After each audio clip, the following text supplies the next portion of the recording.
ocupacional. De mi parte, agradecerles que se hayan unido al espacio del día de hoy y participar del tema que nos trae, que es prevención del riesgo y salud de las personas trabajadoras en el contexto del COVID-19.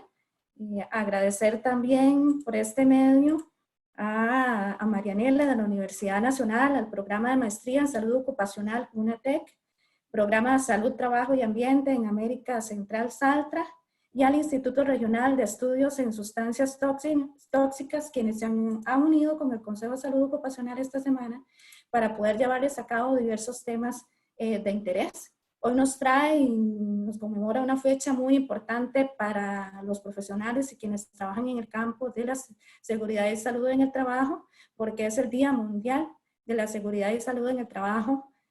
Ese es el lema, puede salvar vidas, que es un tema importante y sabemos que efectivamente el tema de prevención puede salvar muchísimas vidas. Esperemos que disfruten y que sea de provecho el tema que nos trae el día de hoy. Agradecerles a todos ustedes y sean bienvenidos y bienvenidas todos.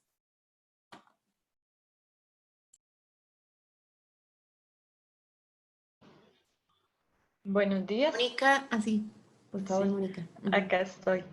Sí, buenos días, bienvenidos y bienvenidas a todas y a todos.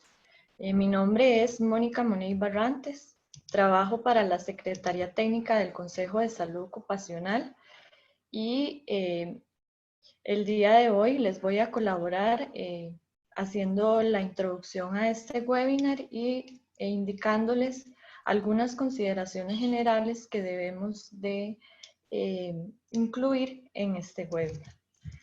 Les indico que para llevar un mejor control de esta actividad, sus cámaras y micrófonos deben encontrarse desactivados. Asimismo, les indico que este webinar se estará grabando y posteriormente se estará subiendo a las redes sociales y al canal de YouTube del Consejo de Salud Ocupacional. Como ya les indicó Marianela al inicio, tenemos un cupo para 300 personas y en el momento en que el webinar llegue a este límite, ya no va a permitir el ingreso. Es por esta razón que estaremos transmitiendo también por el Facebook Live del IRET, UNA Costa Rica. IRET es I-R-E-T, para que aquellas personas que no se puedan conectar también nos puedan visualizar desde esta vía. También indicarles que por motivo de la pandemia, este seminario web o webinar se estará transmitiendo de nuestras casas, por lo que les solicitamos su comprensión ante sonidos o circunstancias que estén fuera de nuestro control. Las consultas se podrán realizar por medio del chat de la plataforma y de la transmisión en vivo del Facebook del IRET UNA Costa Rica. Las preguntas las pueden escribir en cualquier momento, pero las vamos a atender cuando finalice la presentación. Al finalizar la presentación, les estaremos enviando un enlace que deben llenar para hacer constar su participación y a su vez, próximamente les estaremos remitiendo a su correo el certificado de participación. Sin más preámbulo, le doy la palabra a mi compañera Marianela. Bueno, muy buenos días a todos. De nuevo, bienvenidos a esta actividad que conjuntamente con la Universidad Nacional, el IRET de la Universidad Nacional, el programa de maestría en salud ocupacional, el programa SALTRA, nos hemos unido con el Consejo de Salud Ocupacional para desde la academia poder apoyar un poco o mucho desde nuestro conocimiento en cómo contribuir en la atención de la población trabajadora ante esta crisis sanitaria que estamos afrontando. También me uno a las palabras de conmemoración hoy, precisamente 28 de abril, que conmemoramos el Día Mundial de la Salud y la Seguridad en el Trabajo, que como decíamos ayer, la OIT tuvo que cambiar por razones lógicas el tema cuando iba a ser para este año sobre el mundo, más bien sobre la violencia y el acoso en el mundo del trabajo, por el cual también hacemos un llamado a no dejar de lado este tema y seguir gestionando de nuestros espacios la atención urgente también que muchas personas trabajadoras pues requieren ser atendidas en esta problemática también que debe ser una prioridad en nuestro país. Y bueno, y de parte de nuestro instituto, también agradecer al Consejo este espacio. A mí me corresponde con gran honor presentar a nuestro conferencista el día de hoy, el doctor Fernando García Benavides. Él es médico con estudios doctorales en medicina, es catedrático de salud pública de la Universidad Pompeu Fabra en Barcelona. El doctor Benavides es un experto con gran trayectoria internacional en el campo de la salud laboral y con importantes aportes, muy importantes en España especialmente. Desde su fundación en 2009 y hasta 2015 ha dirigido el Centro de Investigación en Salud Laboral, CISAL, del Departamento de Ciencias Experimentales y de la Salud de la Universidad Pompeu Fabra, donde continúa en este momento como investigador senior. Actualmente y desde el 2015 es director del Máster Oficial de Salud Pública de esta misma universidad e imparte docencia en los grados de Medicina, Biología Humana y Relaciones Laborales. Entre el 2009 y 2014 fue presidente de la Sociedad Española de Epidemiología, con un gran reconocimiento en su país por todos los aportes que ha hecho el doctor Benavides en el campo de la epidemiología y ocupacional. Ha colaborado y colabora en investigaciones con Eurofond en Dublín, el Instituto de Salud Pública de Oporto de la Universidad Federal de Minas Gerais de Belo Horizonte, Brasil, la Universidad, Portugal, la Universidad Nacional de Costa Rica, con nosotros aquí, la Universidad Nacional de Colombia, Bogotá, y la Superintendencia de Riesgos del Trabajo en Argentina. Es autor de más de 230 trabajos publicados en revistas indexadas enfocadas en los problemas de salud laboral y su relación con el estado de bienestar y la seguridad social. Ha sido editor de la revista de archivos de prevención de riesgos laborales, desde su fundación en 1999 hasta el 2006.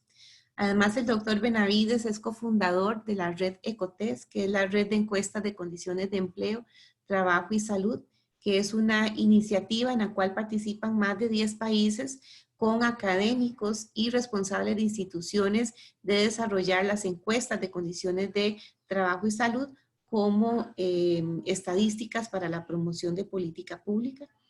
En nuestro instituto tiene cerca de 10 años de colaborar con nosotros en proyectos de investigación y más recientemente en nuestro posgrado de maestría en salud ocupacional UNATEC. También recientemente hemos empezado una colaboración con el Consejo de Salud Ocupacional, precisamente en el marco de las encuestas centroamericanas de condiciones de empleo, trabajo y salud, para poder trabajar conjuntamente lo que podría ser el próximo Perfil Nacional de Salud Ocupacional y otras iniciativas que estamos intentando consolidar. Las encuestas son una iniciativa internacional que participa el programa SALTRA del IRED de la Universidad Nacional, el Centro de Investigación en Salud Laboral, donde trabaja Fernando, y la Universidad de Texas. Entonces, bueno, para nosotros es un placer poder contar con Fernando en este momento, que además por su experiencia en España, pues ha estado muy presente en diversos medios, precisamente hablando y enfocando su experiencia en cómo abordar el tema del COVID-2019. Así que, Fernando, te doy la palabra y de verdad bienvenido y muchísimas gracias por aceptar nuestra invitación. Buenos días a todas y a todos y buenas tardes desde Barcelona, España. Gracias, Marianela, por tu amable presentación. Para mí ya sabes que si tú me dices ven, yo voy. O sea que en este caso virtualmente un placer estar con vosotros y con todos los colegas que están participando en estas 4 sesiones que la Universidad Nacional, el IRED, SALTRA y el Consejo de Salud Ocupacional de Costa Rica están celebrando en esta semana. Para mí es un placer estar con Marianela, con Viviana, con Lino y con Clemens participando en esta serie de conferencias. Efectivamente, estamos el COVID-19 lo ocupa todo. han modificado la programación previa de la OIT, como bien señalabas, Marianela. Y también he visto en la documentación del Consejo de Salud Ocupacional, que es una institución que creo que es ejemplar, ¿no?, en todo lo que es la estructura de salud laboral del país, ¿no? Y yo creo que un ejemplo bueno para cuando estuve visitando, me pareció que era un ejemplo muy, muy interesante de dar a conocer y de participar y colaborar. Por lo tanto, por todos esos motivos, pues encantado de estar aquí. Esta posibilidad que tenemos de conectarnos, ¿no?, con 300 personas, con vosotras. Bueno, eso de las cosas buenas de esta pandemia, ¿no? No todo es malo, como ocurre con todo en la vida. Siempre hay una parte buena que hay que destacar, ¿no? El estar aquí ahora conversando con esta proximidad de vernos y de escucharnos, ¿no? Pero bueno, no descartamos vernos también personalmente, físicamente, ¿no? Porque la distancia no es social. Creo que esta corrección que ya han hecho la misma OIT, ¿no?, de hablar de distancia física, en la que tenemos, pero social, evidentemente la estamos fortaleciendo. Yo lo que voy a conversar, y voy a ver si se activa la pantalla, es utilizando una editorial que me publicó Archivos de Prevención de Riesgos Laborales hace unos días, hace unas semanas, a propósito del momento único, extraordinario, complejísimo que estamos viviendo, ¿no? Y que también estará a vuestra disposición, lo está en este enlace que tenéis ahí remarcado, pero también se lo pasaré al Consejo junto con, y a una, Iret, junto con las diapositivas que voy a utilizar, que tampoco es información nueva, está disponible, la he juntado para vertebrar un discurso, un relato, para compartir con vosotros y después poder hacer preguntas y, bueno, en la medida de lo posible, pues tratar de tener un debate, ¿no? Esto que estamos ahora, hoy día 28, ¿no?, el Día Internacional de la Seguridad y Salud en el Trabajo, celebrando, el motivo que nos reúne, pues hace, pues mira, el día 12 de diciembre, pues en un mercado de marisco del sur de China, una ciudad que la inmensa mayoría del planeta ahora conoce, pues se detectó y se diagnosticó el primer caso oficialmente, ¿no? Y ese mercado se cierra a final del mes, del 31 de diciembre. Hay una rapidez en la actuación frente a estos casos que yo creo que hay que destacar, ¿no? Es decir, que es un virus chino, ¿no? Yo creo que es una malicia, una más, ¿no? Yo creo que hay una rapidez y nos quedamos todos con la boca abierta, al menos aquí. Después intentamos emularlo, ¿no?, con la construcción de hospitales no ex novo como este, en la ciudad de Wuhan. Y bueno, vosotros tenéis la experiencia de la autopista, ¿no?, a Limón, ¿no?, con la colaboración del gobierno de China, ¿no? Yo creo que esto fue espectacular, ¿no? Y también un detalle importante en estos inicios, ¿no?, la secuenciación genómica del virus, que ellos comparten y la ponen a disposición de todo el mundo, porque esto no se puede patentar, ¿no?, afortunadamente, ¿no? Y esto sirvió además, esta secuencia genómica del SARS-CoV-2, sirvió para fabricar los primeros test, ¿no? Por lo tanto, fue de gran ayuda para empezar a identificar casos, ¿no? Y bueno, la OMS a final de enero pues dice que es una situación de emergencia, que finalmente pues el doctor Tedros el 11 de marzo lo mencionaba, la directora del Consejo pues declara la pandemia, ¿no? Estamos, por lo tanto, en una situación que se mueve a una rapidez impresionante y que, bueno, esto es el mapa, ¿no?, del seguimiento que hace la OMS a nivel mundial, ¿no?, de cómo los casos desde esa ciudad, ¿no?, en el sur de la China, pues se han ido expandiendo. Bueno, porque estamos en un mundo globalizado, porque hay viajes continuos, porque hay intercambio de mercancías, de bienes, y esto pues ha acelerado esta pandemia. Los viajes también, el turismo sin duda como una actividad fundamental en España y en Costa Rica, ¿no? Compartimos una actividad global y gracias a eso pues tenemos algunos beneficios todos nosotros posiblemente. También la urbanización, el hecho de vivir todos en grandes urbes, bueno todos, una parte importante del planeta, ¿no? Pero eso también es un elemento que no está de manera frecuente, ¿no?, sobre la mesa a la hora de hacer los análisis de la rapidez, la transmisión, también las características del virus, ¿no?, que no mata. Si fuera como el ébola, pues posiblemente su circulación sería menor, ¿no?, porque el huésped lo mata. En este caso, además, es muy inteligente desde el punto de vista genómico y es capaz de estar varios días silente, sin producir clínica, y en esos días está circulando, está en su instinto de supervivencia que compartimos los humanos también, ¿no? Sobrevivir es nuestra misión fundamental, la del virus también, hay que ver esto desde la lógica evolucionista, no se puede sino entender de otra manera, ¿no? Y esto es la Organización Panamericana, que también tiene su propia web y que nos informa pues, de cómo se está circulando la pandemia en todas las Américas, y el primer caso que empieza el 21 de enero, ¿sí? Por lo tanto, América desde Oriente, el lejano Oriente para nosotros, que no es tan lejano ya.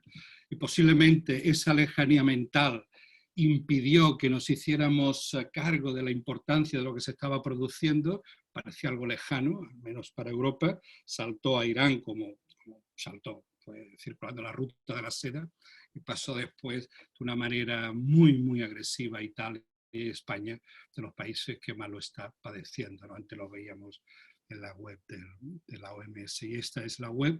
Y la John Hopkins, la universidad, pues tiene esta que es una de las páginas que consultamos, si no cada mañana, casi todas las mañanas, ¿no? Y ahí vemos los casos, esto es para el día 22, cuando preparé esta diapositiva para otra intervención, y bueno, me parecía que aunque posiblemente hay más casos en Costa Rica, pero está indicando la magnitud de la pandemia en Costa Rica en este día 22 de abril, pues los 4 días pues eran 669, posiblemente ahora sean unos más, ¿no? Y 6 defunciones, ¿no? Lo cual muestra que la pandemia que en Costa Rica, y esto sería objeto de otro debate, pues está teniendo un impacto muy menor, ¿no? Controlado, lo hablaba con Marianela este fin de semana cuando hablábamos de esta charla, ¿no? Sin embargo, en Honduras, y no hay más países, al menos yo no lo supe encontrar en esta web de la John Hopkins, ¿no? Honduras, donde la pandemia está siendo mayor magnitud, pero ni mucho menos como en España, donde somos el segundo país en número de fallecidos. Presentaré algunos datos para también situarnos de lo que estamos aquí, ya que hablo desde España, pues también compartir algunos datos, aunque seguro que lo tenéis presente, ¿no? Bueno, esta es la mejor descripción. Esto está, aunque está en castellano, está en español, pero se publicó en Lancet en el mes de marzo. Y bueno, nos dibuja, ¿no?, el escenario, ¿no?, de lo que es el número de casos que es posible detectar. Y esa línea que vemos aquí, pues es la capacidad del sistema sanitario, que en cada país pues está más arriba, más abajo, ¿no? El objetivo es aplanar esa pandemia, disminuirla para que no supere la capacidad del sistema sanitario como primer objetivo, ¿no? Y como segundo objetivo, evitar que haya este repunte de infecciones, ¿no? Prácticamente en un año calendario, porque la pandemia ha empezado pues, con el año, ¿no? Con el 2020 será un año recordado en todos los libros de historia durante, supongo que siglos, y nosotros lo recordaremos vitalmente como un año especial, ¿no? Pues este año esperemos que a final de año, si se ha producido algún repunte, pues esté ya desaparecida la circulación del virus, que va a mutar, que puede volver a aparecer ya como una COVID estacional, no lo sabemos. Bueno, los que estudian esta parte del fenómeno, estamos ante un fenómeno típico en salud pública, con una base biológica. Hay un virus que tiene una RNA, que tiene una pared, que tiene unas proteínas, y hay evidentemente un impacto social, ¿no? En esta bisagra entre lo social y lo biológico nos movemos en salud pública, ¿no? Bien, ¿qué hacemos frente a esta pandemia si no hay tratamiento y sobre todo no hay vacuna? Si hay vacuna, pues todo esto cambiará y nuestra relación con el virus y con sus consecuencias será muy distinta, ¿no? Pero mientras tanto, ¿qué hacemos? Yo creo que esta es la pregunta, ¿no? Lo primero más importante es reducir la letalidad, ¿no? Que haya el menor número de personas que fallecen por esta enfermedad. Fijaros en España, estos son datos de España de ayer, sí, antes de ayer. La mejor medida para ver el impacto en salud en términos de mortalidad, que es el indicador más severo, más grave, ¿no? Es un índice endemopidémico, algo que utilizamos en epidemiología de infecciosas, ¿no? Que es calcular esta línea azul de número de casos esperados en base a lo que había ocurrido los últimos años, en este caso 3 años, por lo tanto esperaríamos este número de, veis el cursor, supongo, ¿no? Si mueves la cabeza, Marianela, para estar seguro, no se ve el cursor, sí, ¿no? Ok, gracias.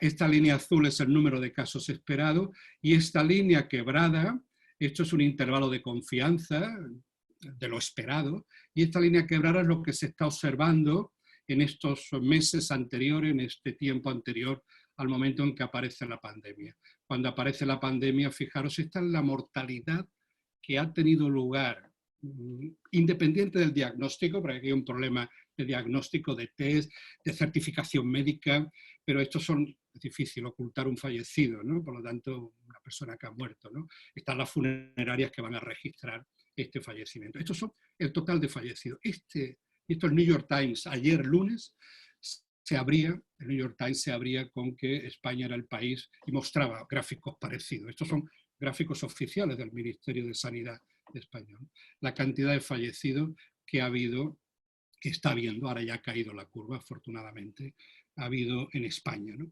En estas semanas, en estos 2 meses aproximadamente, que hemos padecido el golpe brutal, yo en concreto un familiar mío también. Bueno, ¿a qué se puede deber esto? Pues a que tenemos una población envejecida, y esto puede explicar la diferencia con China, donde la población nuestra, y nuestra proximidad con Italia o con Francia, donde también la mortalidad está siendo muy alta en Italia, en Francia, no tanto en Portugal. El contacto con jóvenes, somos países latinos y nos gusta estar juntos, y también intergeneracionalmente las personas mayores con los jóvenes, ¿no? Pero hay un tercer elemento que yo creo que es un objeto de debate. Hoy viene un artículo fantástico en el periódico de referencia en España, El País. Esto son las residencias de ancianos. Esto ha sido, perdonad que utilice una palabra para describir esta situación un poco grave, fea, pero esto ha sido una ratonera, lo de los ancianos en la residencia. Es un problema a resolver urgente. Han estado abandonados por el sistema. Y esto las autoridades lo saben, no estamos descubriendo nada. Bueno, esto no ha ocurrido en todas partes igual. Yo creo que habrá, y esto será la investigación que habrá que hacer desde la salud pública, comparar las políticas que se están aplicando con los resultados en términos de salud. En este caso, de nuevo, seguimos con fallecido. Fallecido es el indicador más fiable. O sea, no hay discusión después, ¿no? Fijaros Francia, que va por delante nuestro, que va por detrás, estos son días después. Esto es España, que se ha doblado la curva, son fallecidos diarios. Este histograma que hay detrás son los números de casos, esta es la curva que mejor ajusta esta tendencia.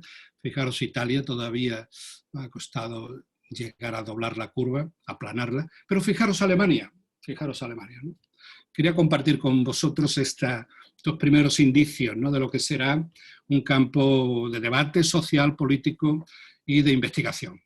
Afortunadamente algunas predicciones, yo creo que buscaban, ¿no?, el aparecer en portada, ¿no?, de el sistema no va a aguantar. Afortunadamente apareció alguna carta en Lancet, un debate entre científicos, entre académicos aquí en España.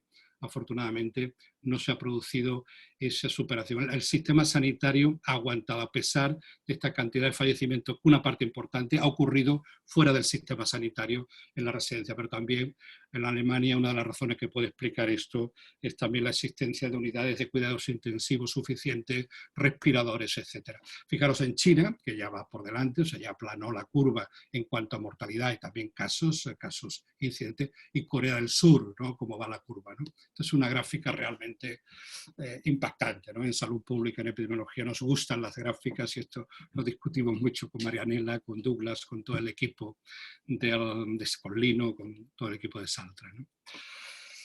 Bueno, aplanar la curva, ese es el objetivo. Por un lado, hacer frente a la letalidad, que la letalidad no crezca. El otro ha sido aplanar la curva. Bueno, saco al señor Boris Johnson, porque su cara lo dice todo, ¿no?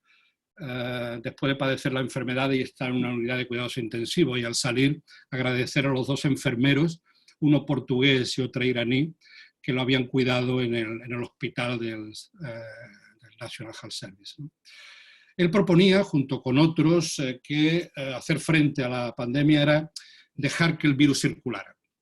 Dejad que el virus circulara y que, por lo tanto, todos nos inmunizáramos de manera natural. ¿Cuánto había que esperar? Pues un 50, un 70, que todos hubiéramos padecido la enfermedad, lo que pasa con el sarampión, con la parotiditis, con la varicela. Tenemos una inmunidad gracias a las vacunas, pero el resto, aunque no se vacune, está protegido por esa inmunidad de grupo. La palabra rebaño queda un poco feo en español, ¿no? Inmunidad de grupo, ¿no? Claro, esto era, no paralicemos la economía, ¿no? Porque, bueno, asumamos el número de fallecimientos, asumamos el número de personas, el sistema aguantará, el sistema de salud, inmunicémonos de manera natural.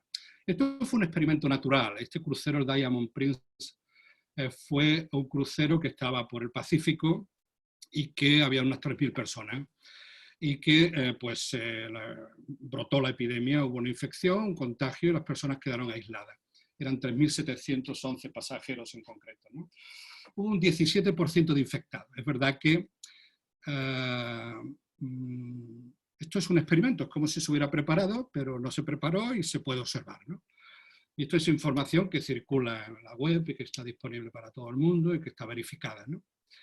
Hubo un 17% de infectados, es una población especial, por la edad también, que también son las condiciones higiénicas del crucero, alimentación, etcétera, porque claro, también no es lo mismo la COVID-19, una persona que tiene un problema cardíaco, un problema renal, un problema respiratorio, una persona sana, ¿no? Tenga una edad o tenga otra, ¿no?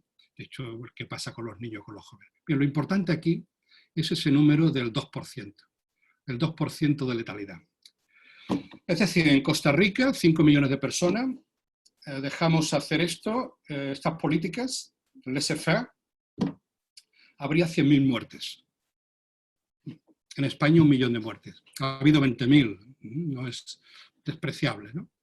Bueno, esto evidentemente corrigieron el tiro, no solo el señor Johnson, también el señor Trump, y todos los que propugnaban esta política de dicotomía, ¿no? Entre economía y salud, ¿no? Prevalece la economía, bueno, tiene un coste sanitario como hay un coste ambiental, ¿eh? No hablaremos del cambio climático, ¿no? Esto no era posible, por lo tanto, la alternativa, que casi siempre funciona, es la prevención. Casi siempre, no siempre la prevención es mejor, ¿no? Esto lo discutimos mucho en clase, en el máster y con los estudiantes de medicina, pero Jeffrey Rose nos ilumina, ¿no? Nosotros somos enanos, ¿no? A los hombros de los gigantes, ¿no? Como Jeffrey Rose, ¿no? Este libro es un opúsculo de 100 páginas, pero es una maravilla para entender, ¿no? Lo que se está haciendo, ¿no? De estas curvas, ¿no? Las dos estrategias, ¿no? Que proponen su teoría de la prevención, Jeffrey Rose, ¿no? Más que de la medicina preventiva, es de la salud pública, ¿no? Él todavía era un clínico, él era un cardiólogo, ¿no? Hoy hablaríamos de la estrategia de salud pública, entre enfocar la atención en los de alto riesgo a nivel individual o intentar desplazar la curva para que todos mejoremos, los que están a alto riesgo y los que no están a tan alto riesgo.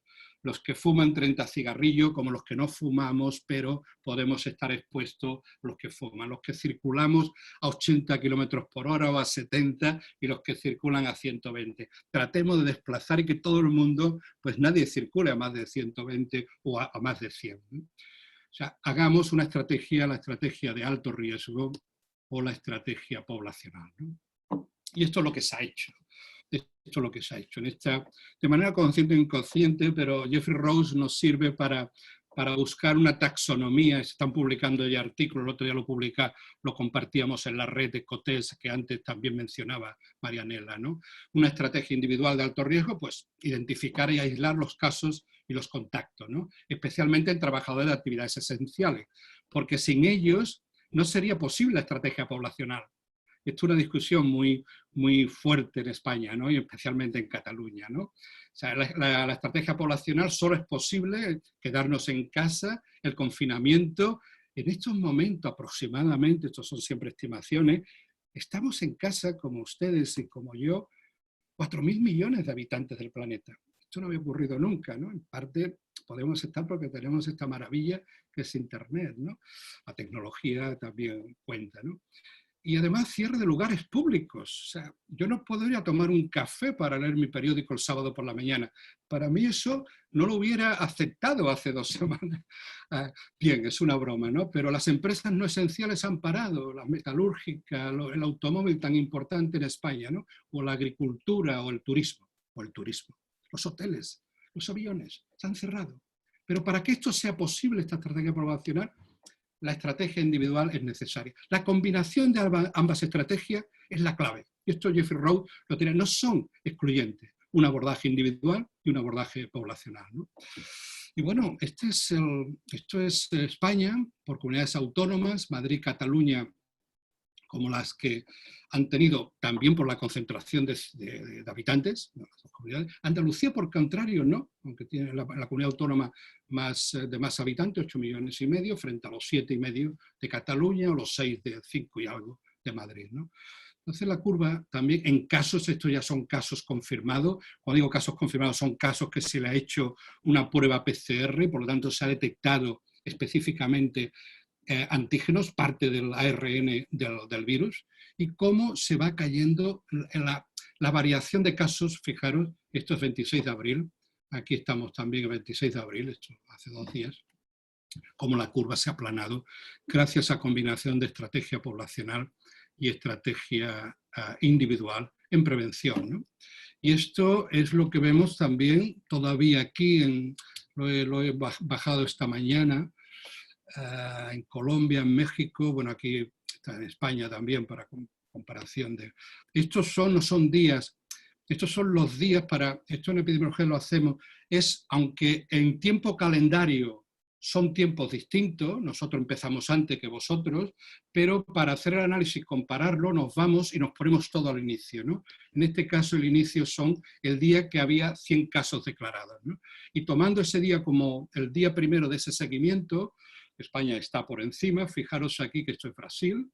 Como Brasil está anticipando antes ese descenso y habrá que explicar cómo se está produciendo. Aquí también hay un problema de notificación, de subnotificación, esto habrá que discutirlo, pero como también pues Argentina, Chile, como los casos, ya la curva sigue todavía subiendo. Y sobre todo, fijaros, esto es el famoso índice R, ¿no? La capacidad de reproducción de cuántos enfermos son contagiados por un caso, ¿no? Y bueno, pues nosotros ahora estamos en 1, habíamos bajado pero ha vuelto a subir, pero aquí todavía hay países como es el verde, que es México, o Perú, que está en 1,5. ¿no? Ha habido momentos, en el momento álgido de la pandemia, que estábamos a 3 y a 4 de índice R, que es el índice de reproducción de los casos. ¿no? Esto es Costa Rica, que está a 0,6, estos son datos de esta mañana, y Honduras, que está a 1,5, había en Panamá. Bueno, porque han sido posibles ambas estrategias, ¿no? Esta estrategia, de hecho, es la Rambla de Barcelona, nuestra querida Rambla que muchos de vosotros ha visitado, ¿no? Bueno, porque hemos tomado medidas higiénicas, porque somos capaces, ¿no?, de seguir esos consejos y esas recomendaciones o obligaciones, también con un comportamiento, yo creo que no es un autoelogio heroico de los sanitarios en todos los países, ¿no? Esto es un hospital en Estados Unidos, ¿no? Y están con bolsas de basura. Esto pasó en España, ¿no?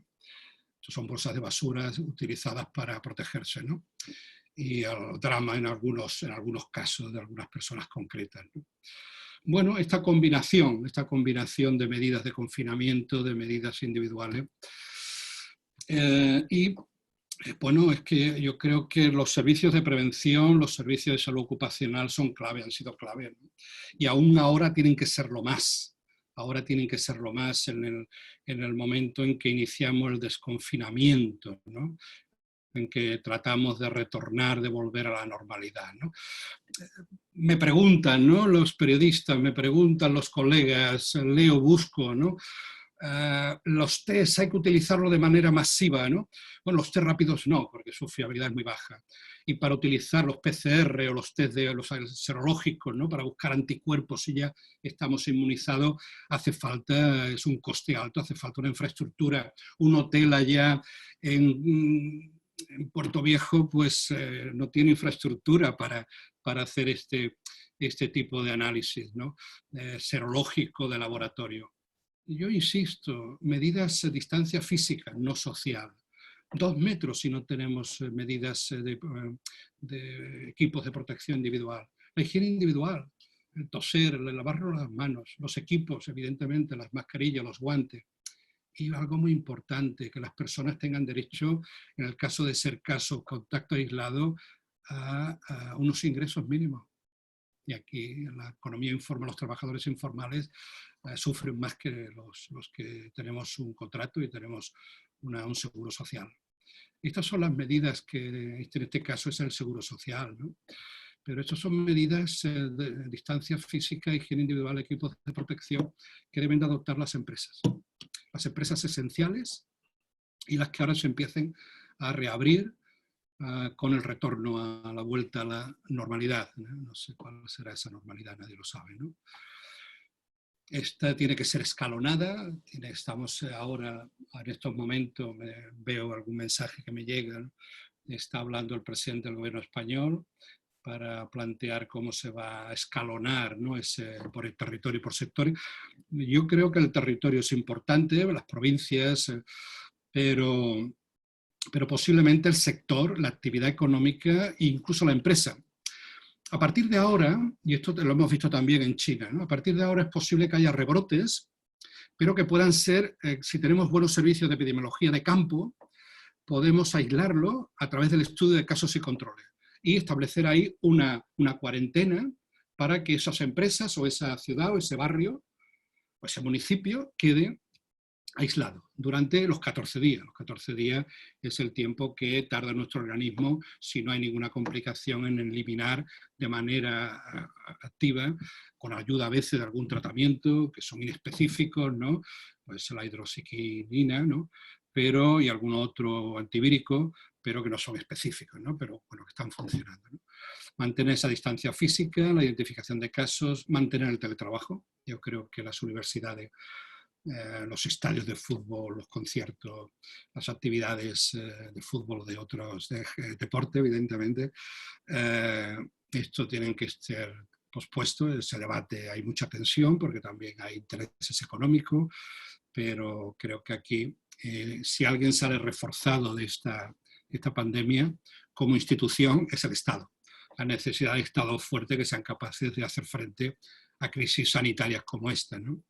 El problema es que, el objetivo es el no rebrote, el problema es que, y esta es lo que nos recomienda la OIT, que ese es el cartel, ¿no?, y que hoy utiliza la OIT para conmemorar el Día Internacional, ¿no?, identificar riesgos de contagio, medidas de control y prevención. Hay que poner en valor la salud ocupacional, hay que poner en valor la prevención de riesgos laborales. Nosotros hemos tenido una experiencia muy interesante en el Hospital del Mar, donde trabajamos con todo el equipo, una parte del equipo de CISAL, del centro, con su directora, la doctora Serra, que es que desde el primer día, eso fue el 11 de marzo, cuando se empiezan a adoptar ya medidas frente a la pandemia, el 14 de marzo en la declaración del estado de alarma, que en los comités de crisis de las empresas, esto el PSEMAR es una empresa con 4.000 trabajadores, desde el principio esté el servicio de salud ocupacional, integrado junto con la dirección ejecutiva, con la dirección de recursos humanos, con la dirección de producción. En el hospital es el director médico y la directora de enfermería, pero es la dirección de producción, tratando de hacer una analogía con el resto de empresas. En ese núcleo duro tiene que estar salud ocupacional. Tiene que estar porque es fundamental ahora si son trabajadores de actividades esenciales. La seguridad, la policía, es fundamental que haya este tipo de comité y que por lo tanto ahí esté la prevención de riesgos laborales. Pero también en las empresas, en los supermercados, también se han comportado de una manera ejemplar las cajeras de los supermercados, las personas que nos atienden y nos venden el pan cada día. Sin esto no hubiera sido posible el confinamiento del resto de ciudadanos. Hubiera sido posible que los niños permanezcan, en el caso de España, 6 semanas encerrado en casa porque las escuelas se han cerrado. Hay que, por lo tanto, colaborar con las autoridades que en este momento pues, representan la salud pública como autoridad sanitaria.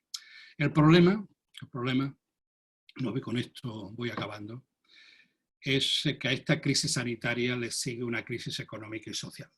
Estos son datos del Fondo Monetario Internacional de la semana pasada. Las proyecciones de caída del Producto Interior Bruto, la perspectiva es pues España, pues es el 8%, aquí está América Latina, el 2020, este año que aparecerá en nuestro recuerdo imborrable, pues habrá una caída del 5%, el Producto Mundial será del 3%, la caída, economías avanzadas un 6%, Italia un 9%, España un 8%, América, Brasil un 5%, México un 6,6%, el conjunto de América Latina y el Caribe. Se espera en el 21 una recuperación del 5,8% en las economías, en nosotros 8 pasar a 4%. Bueno, pues esto es la bola de cristal, las predicciones de los economistas, que ya sabemos que es lo que suele ocurrir, ¿no? Ojalá acierte, no les deseo nada mal, yo creo que tenemos que aprender de los economistas también, ¿no? Pero que no se lo crean tanto, ¿no? Como nosotros tampoco. ¿Qué hacemos? Bueno, yo creo que estas son las recomendaciones del observatorio de la OIT, que ha montado un observatorio, rápidamente ha tenido muchos reflejos la OIT, tanto el año pasado con el centenario como ahora esta crisis ha sido rápida, ha sido capaz de tomar un papel protagonista y, bueno, no hay, para los que somos los profesionales que tratamos, ¿no?, de orientarnos en medio de tanta oscuridad, pues la OIT es un faro, es un foco, ¿no? Y esto es tomado de una presentación, y lo comparto con vosotros y ahí está. Bueno, esto lo que vamos a tener es un mayor desempleo y subempleo. Algo que ya ocurrió con la crisis del 2008, que es que las condiciones de trabajo para aquellas empresas que continúen van a empeorar y se va a reducir el dinero puesto en los servicios en prevención. O sea, compro mascarilla o sigo comprando el material que necesito para seguir produciendo lo que me permite obtener beneficio. Compro mascarilla o contrato a un nuevo, hago fijo o hago legal a un trabajador que tengo en economía sumergida. Este dilema este es un dilema que hemos de afrontar de una manera pragmática, no hay, o sea, esto es previsible. Y hay una reducción de la protección social. ¿Qué porcentaje de personas que se van a quedar en el desempleo, que ya están en el desempleo, del sector turístico, va a cobrar un subsidio? O las personas que están enfermas van a cobrar una incapacidad. O la maternidad, en estos días de pandemia, ¿tendrá derecho a la licencia? Bueno, será especialmente duro en los informales, son los más vulnerables. Y ahí están las mujeres, están los inmigrantes, están las personas que hacen trabajo manuales no cualificados. ¿Qué pasa con los inmigrantes? Que están trabajando, que están aquí, o sea, que están allí, que están aquí, que están dentro, no que vayan a pasar la frontera, que ya están dentro. Nosotros tenemos 5 millones de personas que han venido de fuera. Bueno, pues las políticas que hay que implementar, lo dice la OIT, tiene 3 pilares y no voy a entrar en detalle porque esto es un debate que vendrá ahora las próximas semanas. Pero que saco aquí para cerrar esta charla y esta intervención, porque ese es el debate ya. La pandemia está ya siendo controlada. El confinamiento es resultado, de momento. Veremos ahora los rebrotes que puede haber. Y se ha basado en las estrategias individuales y poblacionales que nos iluminaba Rose. Ahora viene la crisis económica. Y esto en salud laboral o salud ocupacional es también un reto, no podemos ignorarla. Es también una responsabilidad como académicos pensar en ello y con los que tienen responsabilidades políticas buscar las mejores políticas. Pues son las políticas públicas las que nos van a sacar de este atolladero, de este segundo atolladero. La pandemia nos ha sacado y eso es bueno. Ahora también el gran leviatán, el Estado, también tiene que hacer frente a esto. A ver, con protección a los trabajadores en el lugar de trabajo, hay que fortalecer la prevención de riesgos laborales, hay que promocionar políticas fiscales, hay que pagar más impuestos, perdonad que insista en esto, saben muy bien mis colegas que esto lo repito una otra vez, claro, tienen que estar bien administrados, claro, la corrupción va contra, pero no habrá dinero para pagar esos subsidios de desempleo, de incapacidad o de maternidad si no se pagan impuestos. Nos podemos endeudar, claro, y habrá ayudas, habrá ayudas internacionales. Nosotros las estamos pidiendo en la Unión Europea. Parece que se ha llegado a un acuerdo y que Alemania y Holanda han cedido, porque si no nuestra deuda es ya del 103%. Bueno, no llega a los 150% de Estados Unidos, ¿no? Bueno, condonar deudas seguramente a nivel internacional. Las empresas hay que ayudarlas. Hay que darle ayudas también, como hay que mantener la renta del trabajo y la renta del capital. En algunas empresas hay que buscar ese equilibrio entre ayuda a empresas y ayuda a trabajadores. Y esto será fundamental, si no, y con esto acabo, el número de fallecidos y afectados por la crisis económica será superior a los que han fallecido y han sido contagiados por la crisis sanitarias. Gracias.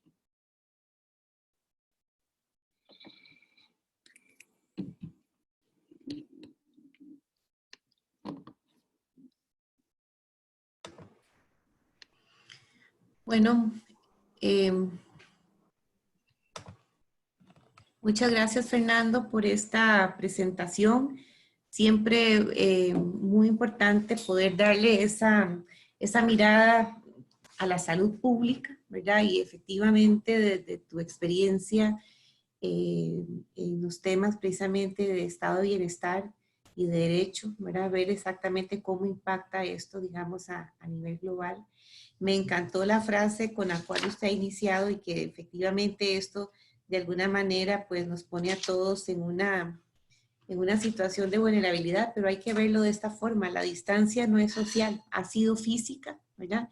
Y efectivamente hemos sido obedientes con estrategias individuales en los cuales pues por lo menos en nuestro país pareciera que nos ha dado un buen resultado, ¿verdad? Quería comentarte que ayer el país implementó nuevas medidas y esto ha sido también por todo el esfuerzo que si bien es cierto el gobierno impulsa, pero también la obediencia que muchos los ciudadanos hemos tenido precisamente para combatir esto y hemos pasado ya, pareciera que en este momento esa curva va bajando. Sin embargo, es importante también mencionar que ayer nos decía el ministro de Salud, ¿verdad?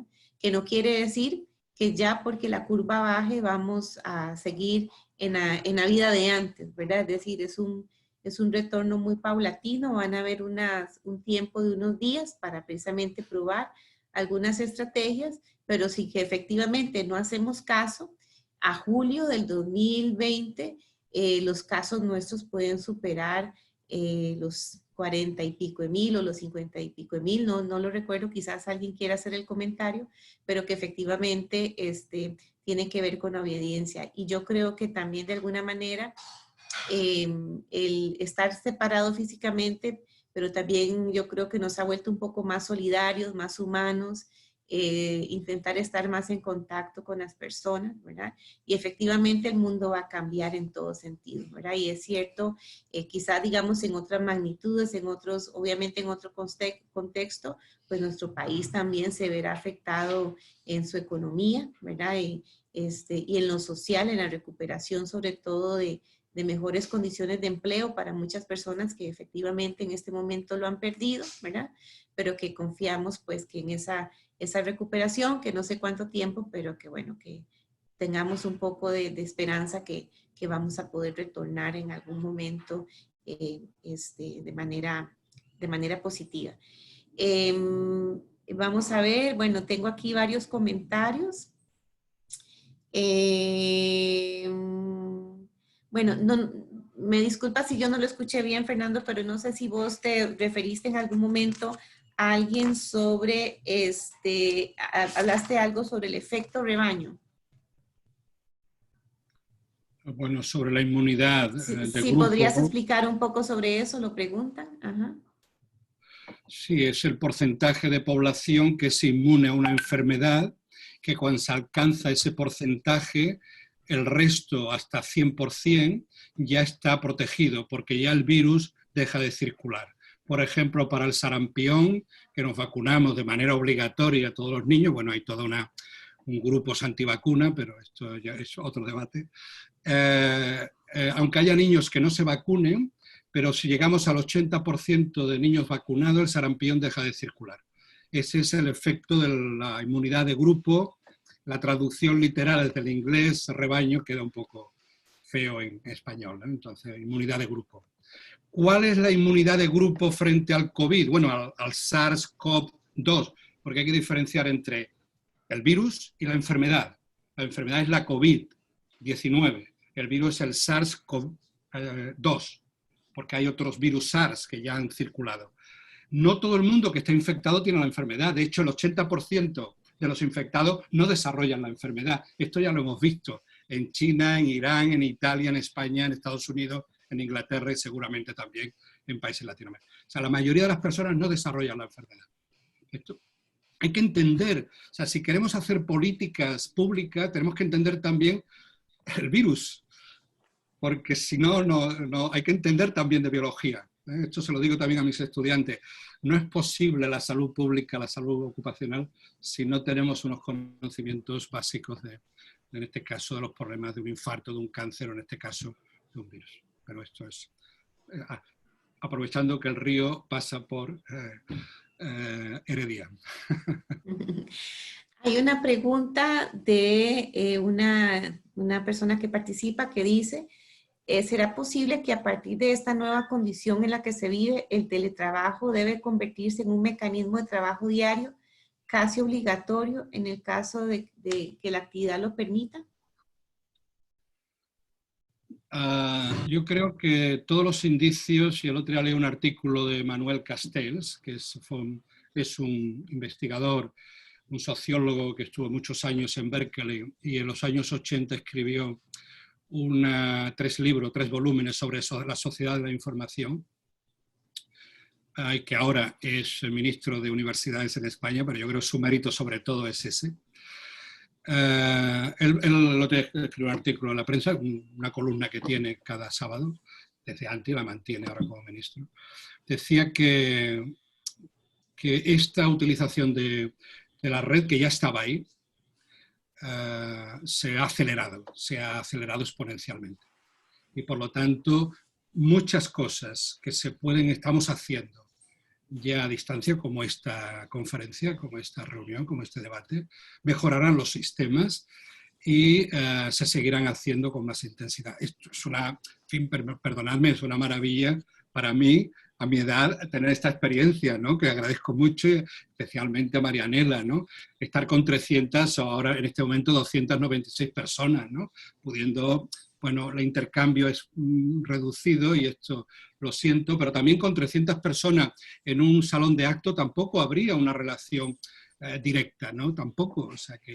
Por lo tanto, estas experiencias se van a acelerar y van a aumentar. Y no tenemos por qué tomar un avión para ir a Heredia a dar esta conferencia, ¿no?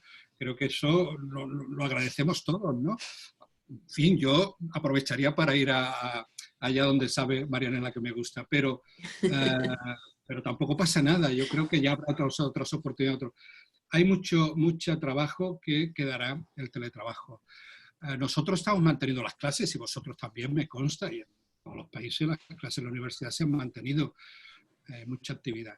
Ahora bien, y con esto acabo,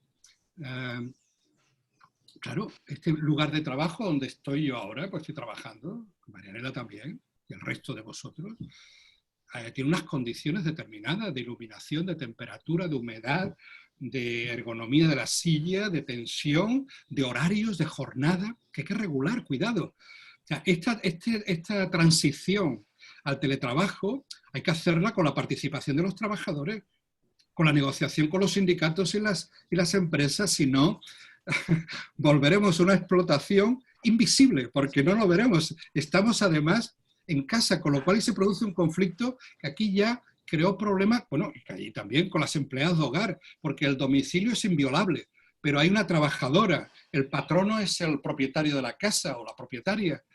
Entonces ahí puede entrar la inspección de trabajo, ahí puede entrar la policía en caso de...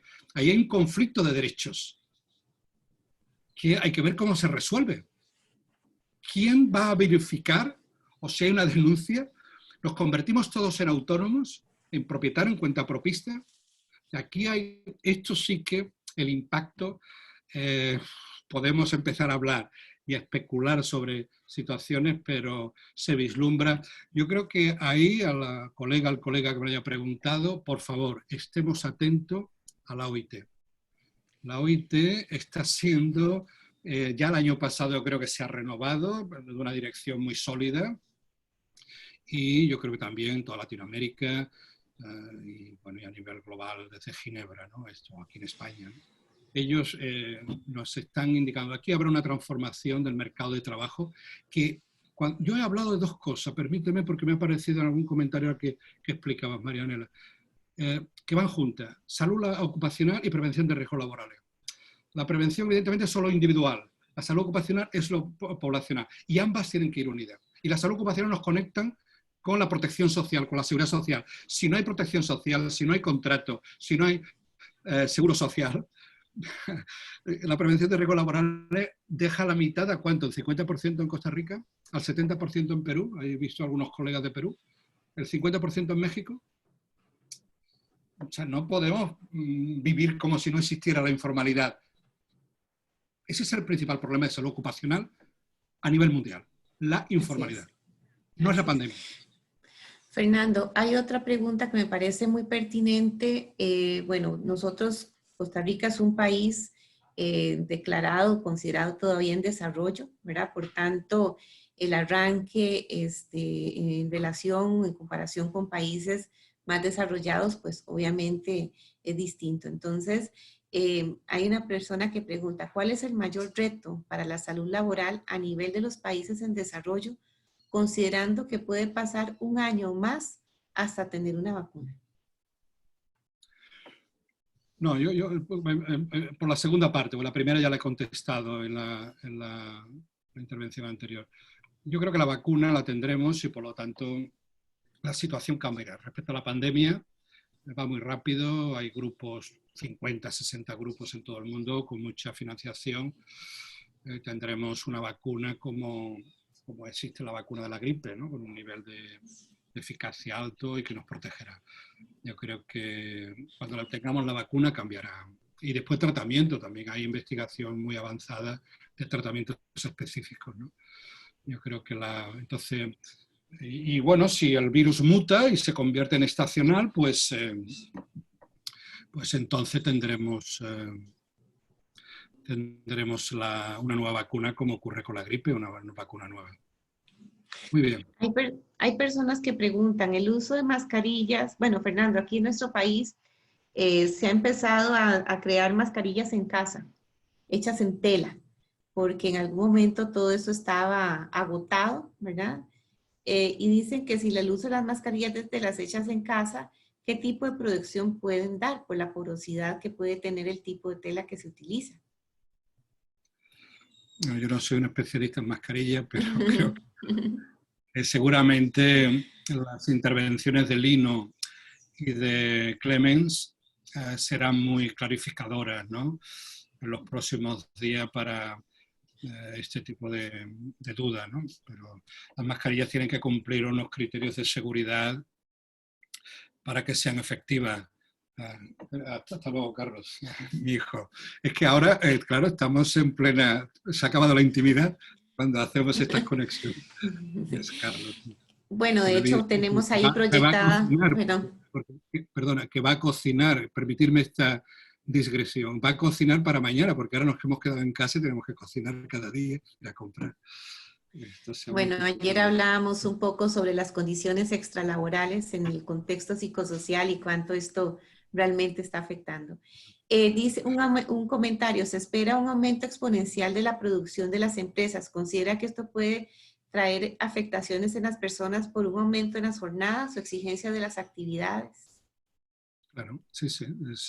Sabemos de la relación que hay entre la duración de la jornada, la demanda física y la demanda psicológica, y también, claro, ayer habló Marianela de las posiciones psicosociales que afectan, bueno, al órgano que más usamos ahora en una economía en parte digitalizada ya, y ahora se va a acelerar la digitalización, que es el cerebro. El cerebro ahora es el órgano, incluso más que el corazón o que las articulaciones, ¿no? El cerebro es el órgano del cuerpo, vuelvo a la biología, que más hacemos trabajar. Por lo tanto, la enfermedad mental, los problemas de salud mental pueden crecer. Por la pandemia y por ahora el retorno, que haya un incremento del ritmo de trabajo, de la demanda física y psicológica. Sí, yo creo que es, bueno, siempre estamos con retos, ¿no? No es que nos alegremos, pero sí que no dramaticemos. Bueno, la persona que hizo la consulta con respecto al tema de países en desarrollo también dice que lo más importante también es seguir manteniendo el distanciamiento físico y la medida de higiene, ¿verdad? Para países como los nuestros, mientras no tenemos pues una vacuna. Sin duda, pero vuelvo a lo que decía, la informalidad es el principal problema de la salud ocupacional de los países de renta media y baja. Y también para nosotros, el nuestro es un caso, está estimado en un 5, un 10%. Una pregunta dice, profesor, ¿cuál sería desde su punto de vista la afectación a la globalización producto de esta pandemia? Interesante. Esto es un debate que me gustaría mantener seguramente con algunos de los que me están escuchando, con todos, pero con algunos de los que he visto que están por ahí. Bueno, ya sabe Marianela, puede adivinar un poco por dónde voy a ir, ¿no? No es menos globalización, es más globalización mejor gobernada. Lo que hace falta es una gobernanza, y creo que esta pandemia lo que está poniendo en evidencia es que necesitamos una Organización Mundial de la Salud con más recursos y con más potencia, una OIT con más recursos y más potencia.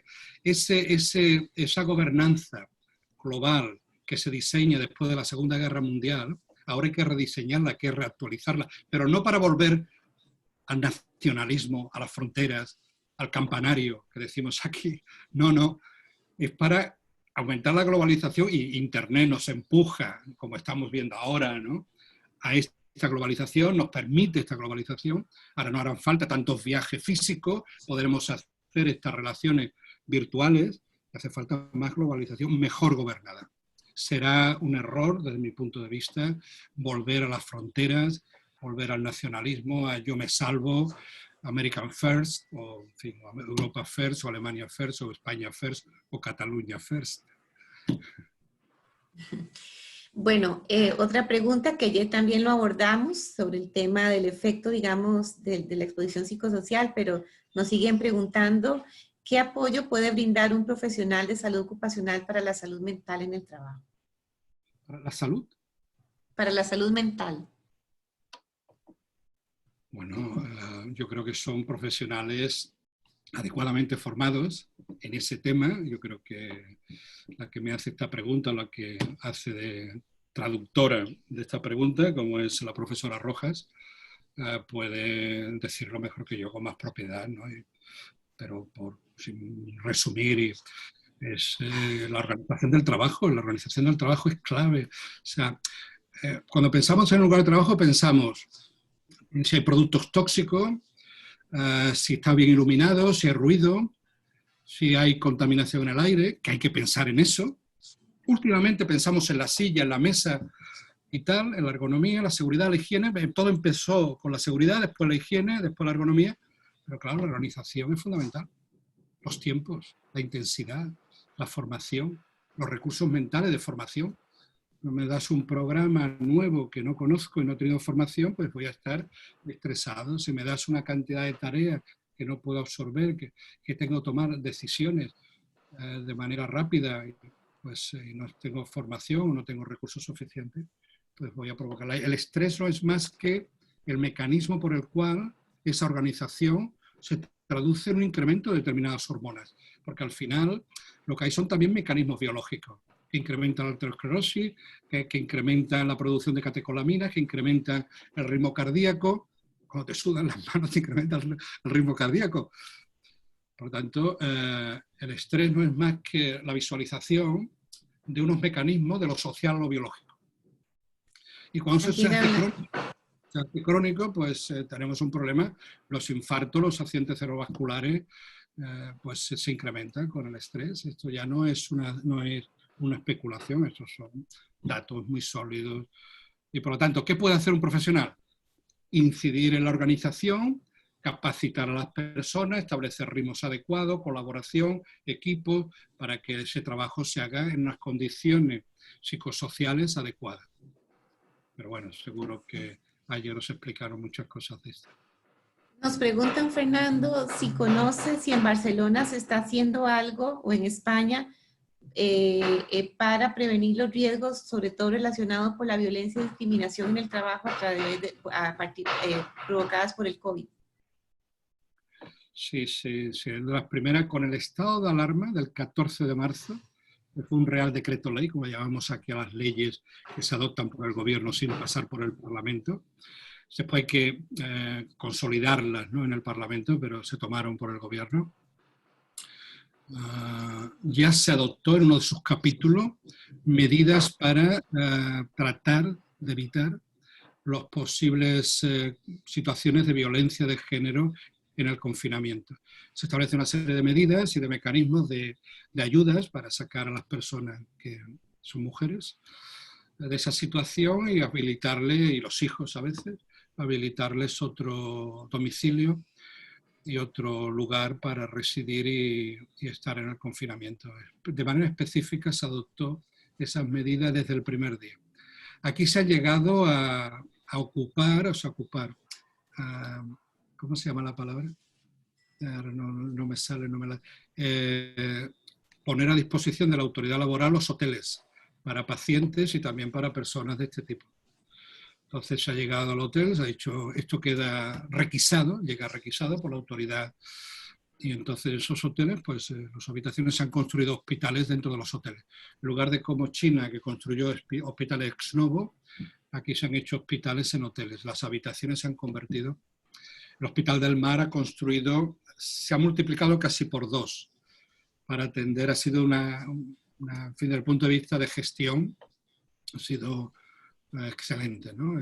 Todos los médicos han dejado de haber especialidades. Los anestesistas, los neumólogos, los exquisitos de la oncología, todos hacían COVID, todos hacían urgencia. Se acabaron las especialidades. Y todo el mundo tenía que hacer los turnos que tocaran. Algún cirujano, algún traumatólogo, pero el comportamiento de la ciudadanía, yo quería destacar, ha sido ejemplar. desde las madres, de los niños, de los padres, de los ancianos, las cajeras, lo mencionabas antes, las personas que limpian las calles, ejemplar. Que ha habido personas que se han saltado, pero no nos fijemos en eso, por favor, que es lo que sale a veces la noticia. Aquel que se ha saltado el semáforo, la inmensa mayoría, la inmensa, el 99,9%, y en este caso los hospitales acabaron las especialidades. Entonces, y bueno, la pregunta concreta de hoteles para recoger, para confinar a mujeres que podían estar sufriendo violencia de género. Un comentario que hacía una persona es si efectivamente, partiendo de los ODS, ¿qué tan difícil va a ser ahora combatir la pobreza? Que es un objetivo en concreto a raíz de esta situación. Bueno, nos vamos a empobrecer. De entrada nos vamos a empobrecer. Si no hay ayuda. Bueno, lo que han hecho Estados Unidos, la Reserva Federal, lo que va a hacer el Banco Central Europeo, y es inyectar dinero en la economía. Y ¿cómo le llaman ellos? Una deuda que quedará ahí en el histórico, en el balance histórico, ¿no? Porque no será recuperable. Esto lo podrá hacer Costa Rica, lo podrá hacer Argentina, podrá hacer los países que ya tienen una deuda importante. Yo creo que, vamos, no soy economista, está claro, pero hay que inyectar dinero en la economía. Si no, habrá una pobreza inaudita. O sea, la pobreza se va a caer, la riqueza de los países va a caer. O sea, esto es seguro. Esto ya las proyecciones del Fondo Monetario Internacional de ayer o antes de ayer que mostraban, y no son proyecciones, ya estamos en el 2020, estamos casi a mitad del 2020. Hay muchos comentarios, sobre todo agradeciendo la presentación, Fernando, muchísimos. Y bueno, y preguntas, sobre todo hay gente que quizás no comprende muy bien el término de la informalidad. ¿De dónde partimos para definir informalidad? Bueno. Y lo están preguntando mucho y me parece importante que esto se pueda aclarar. Sí. Le agradezco esta pregunta. Sí. Bueno, es uno de los temas de investigación de nuestro centro y que compartimos también con el IRET y con la UNA IRET y Saltra. Las encuestas que hemos hecho, este es uno de los elementos clave, tanto en Argentina como las que utilizamos de Chile, como las de Colombia, con Perú, con Ecuador, a todas las encuestas que la de Uruguay, las de España, las de Europa. Buscamos identificar las personas que trabajan, pero sin contrato y sin ningún tipo de seguro social, ni médico ni de vejez, que son los dos más universales. Habría que añadir también el seguro de desempleo, ¿no? Que no existe en una parte muy importante de países, que es fundamental para hacer frente a esta crisis, ¿no? Que las personas que se quedan sin trabajo, que se está desarrollando, porque los países, y me consta en Costa Rica, pues han desarrollado iniciativas para que las personas que se quedan sin trabajo por la pandemia tengan algunos ingresos, ¿no? Lo que se está planteando en Europa en estos momentos es la renta básica universal. O sea, todo el mundo tenga un ingreso, pero además se establezca de manera permanente, como ya ocurre en los países del norte de Europa, ¿no? Todo el mundo, desde el momento en que tiene la mayoría de edad, pasa a cobrar unos ingresos, una renta básica universal. Y de alguna manera es la extensión del desempleo, aunque, en fin, esto no es correcto del todo, ¿no? Pero entonces la informalidad, esto sería otra discusión para mantener la renta mínima básica, la renta mínima universal, ¿no? La informalidad son las personas que trabajan sin contrato y sin ningún tipo de seguro, ni médico ni de vejez, pero también la maternidad sería protección social, para englobar ahí todos esos seguros, vejez, licencia de maternidad, desempleo, incapacidad. Aquí una medida importante en el confinamiento fue que todas las personas con la enfermedad o que estuviera como contacto, aunque no tuviera la enfermedad, pero hubiera sido contacto mientras estaba fuera del trabajo, a la espera de volver porque se confirma que no tiene la enfermedad, esos días tuviera la consideración de incapacidad laboral y por tanto recibiera su subsidio y por lo tanto una parte, bueno, como era por trabajo, un 80, casi un 90% del salario. Si no nos aguanta el confinamiento, si no nos aguanta el confinamiento. Un comentario que me llegó a mi teléfono. Castell dice en su libro Ruptura, incluso antes de esta pandemia, que la crisis profunda en la que vivimos es la de la democracia liberal y que ahora se ve golpeada aún más con esta pandemia. ¿Se podrá recuperar esa democracia de un golpe más o cuál cree que sea el futuro para sacar adelante a las economías más golpeadas y los sectores más desprotegidos de la sociedad? Está bien, ¿no?, que compartamos la admiración por Manuel Castells. Bueno, es una pregunta para un debate a nivel muy político, ¿no?, que es necesario tener. En salud ocupacional, el debate, la incidencia, la relación entre la política y lo que podamos hacer es muy importante. Yo diría a la persona que me pregunta y a todos los colegas, miremos El Salvador, ¿qué está pasando en El Salvador? Señalo con el dedo, da miedo, da miedo. Y está ocurriendo también en otros países, aquí en Europa, en Hungría, en Polonia, da miedo. Y es posible que la pandemia sufra, o sea, provoque entre otros impactos, además del económico, el político.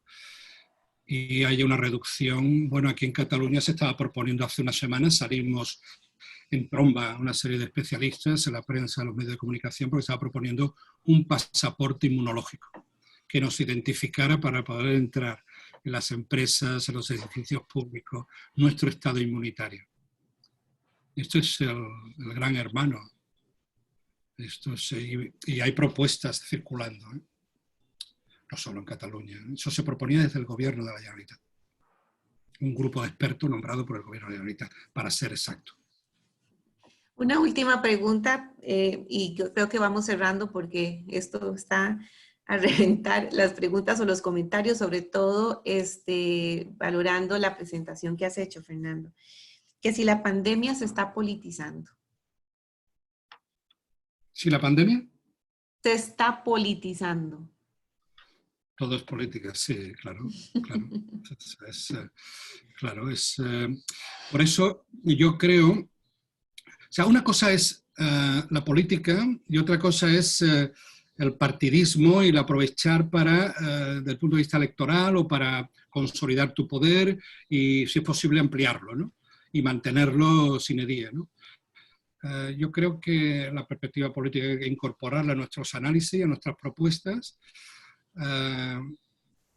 pero yo creo que ese es el papel también de los académicos de la ciencia, ¿eh? No sé si los académicos somos los que hacemos ciencia, pero de la ciencia, ¿no? Publicamos en El País, si quieres lo podemos compartir cuando compartamos el vídeo y la editorial en El País, que es el periódico de referencia en España. Publicamos al principio de la pandemia un artículo que titulábamos Ciencia y política en tiempos de incertidumbre. Igual ahí puedes encontrar una respuesta más, bueno, más ordenada, ¿no?, de la que yo pueda dar ahora. Es el papel también de la ciencia, tratar de que ese debate político la incertidumbre se reduzca, pero no se va a reducir nunca al 100%. Para eso hace falta la política. Alguien tiene que asumir el riesgo de equivocarse. Los científicos también, nos hemos equivocado todos. Decíamos, yo el primero, que esto era como la gripe, un poco más grave. Todos nos hemos equivocado. Y hay que ensayar el ensayo-error. Si ahora volvemos al retorno al trabajo, pero resulta que hay un incremento de nuevo, hay que volver de nuevo al confinamiento y hay que reconocer el error. Por lo tanto, la ciencia tiene que servir para establecer un perímetro donde el debate de la incertidumbre se reduzca al máximo, nunca al 100%. Y ese es el papel específico de la política. Asumir, y los políticos tienen que estar dispuestos. Otra cosa es, como los científicos también tenemos que estar dispuestos a contradecir a los políticos, manteniendo en principio nuestra opinión basada en hechos que son provisionales siempre y son limitados. Por naturaleza, nadie tiene la verdad. En ciencia menos. O sea, las religiones sí, pero la ciencia no es una religión, sino le haríamos un flaco favor a la ciencia. Bueno, un último comentario solo para corregir. El ministro ayer habló, o para complementar, que si no seguimos las medidas instauradas podríamos superar los 32.000 contagios y más de 1.300 fallecidos. Entonces, bueno, ya hablando un poco tomando lo que Fernando ha dicho. Bueno, creo que ya no hay más tiempo para preguntas, comentarios. Agradecer de nuevo a Fernando el tiempo. Fernando estos días de verdad que ha estado sumamente ocupado atendiendo esto desde su país, pero bueno, él también por el amor que tiene a nuestro país. Y mucha gente me está preguntando, Fernando, en el chat, ¿cuál es ese lugar mágico que tanto te gusta en Costa Rica? ¿Me permite decirlo? Bueno, todo le gusta, pero el Caribe podría, creo que, quedarse viviendo ahí por muchos años. Al fondo del Caribe. Al fondo del Caribe, exactamente. Igual que mi amiga Ineke, a la que le saludo, por si está por ahí, si no, pues ya se lo da tú. Exactamente, Manzanillo y todo eso. Estuvo por acá Fernando en enero y bueno, le llovió mucho, pero la pasó bien. Antes de darle la palabra a los compañeros del consejo para que por favor les den instrucciones sobre el asunto de la inscripción y demás, solamente recordarles que mañana tenemos una exposición buenísima también para aclarar todos estos temas que hablábamos de las mascarillas y etcétera. El rol de los profesionales en salud ocupacional en las empresas durante la emergencia de la COVID-19. Esta conferencia estará a cargo de 2 profesores y colaboradores de la Universidad Nacional y del IREF y del programa SALTRA, el doctor Lino Carmenate Milán de la Universidad Nacional Autónoma de Honduras del programa SALTRA y la doctora Viviana Gómez Sánchez, ella es la presidenta de la Asociación de Médicos del Trabajo en Costa Rica y además de la Asociación Latinoamericana de Salud Ocupacional. La conferencia será igual a las 10 de la mañana. Ya estamos viendo que antes de las 10 ya estamos llegando al tope de la plataforma. Así que, bueno, conectarse ojalá temprano y luego les vamos dando acceso para que se puedan conectar. O si no, por el Facebook Live del IRET. Le dejo la palabra a Alcides para que, bueno, no sé si doña Gabriela quería cerrar con algo, sino Alcides para las instrucciones más que todo de la inscripción. Y Fernando te manda muchos saludos, Eric Ulloa. Aquí lo veo conectado, nuestro colega del consejo. Sí, buenos días. A todos los compañeros participantes que están preguntando sobre el enlace para su registro, bueno, se los vamos a copiar ahí en el chat para que realicen su registro de participación y para luego poderles enviar el certificado digital. Con esto le paso la palabra a nuestra compañera Mónica. Gracias.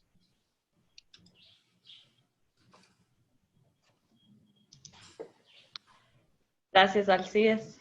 Bueno, la idea con este enlace es que puedan ustedes registrar su participación de todos los webinars en los que van participando durante la semana. Para cada webinar que ustedes participen, deben de llenar el enlace y seleccionar el webinar al que participaron. Como ya bien lo indicó Alcides, a este enlace les llegará la información de solicitud y deben de colocar un correo electrónico al cual nosotros próximamente le estaremos enviando un certificado por la participación a este webinar. Además, don Fernando nos ha indicado que él no tiene ningún problema en compartir su presentación, por lo tanto, se le enviará también la presentación.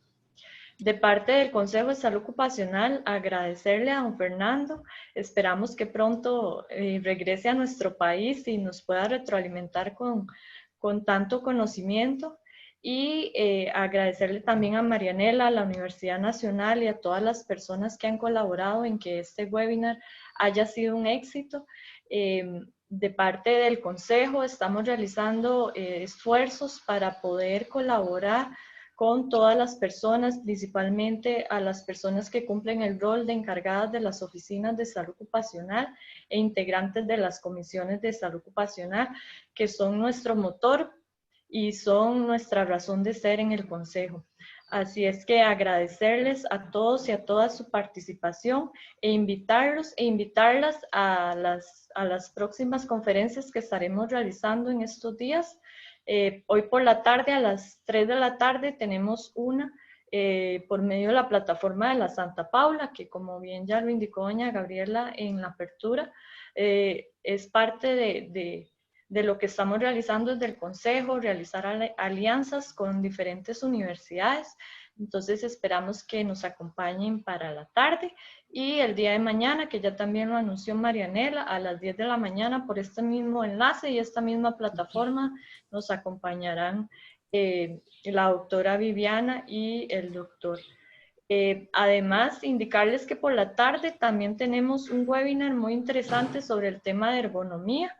Este será por medio de la plataforma del tecnológico, es a las 3 de la tarde y también invitarlas a que se unan. Así es que de parte de mía y del Consejo de Salud Ocupacional les agradecemos mucho su participación. Buenos días. Bueno, muchas gracias y nos vemos mañana para las 10 de la mañana. Fernando, muchísimas gracias y que todo esté muy bien. Hasta luego.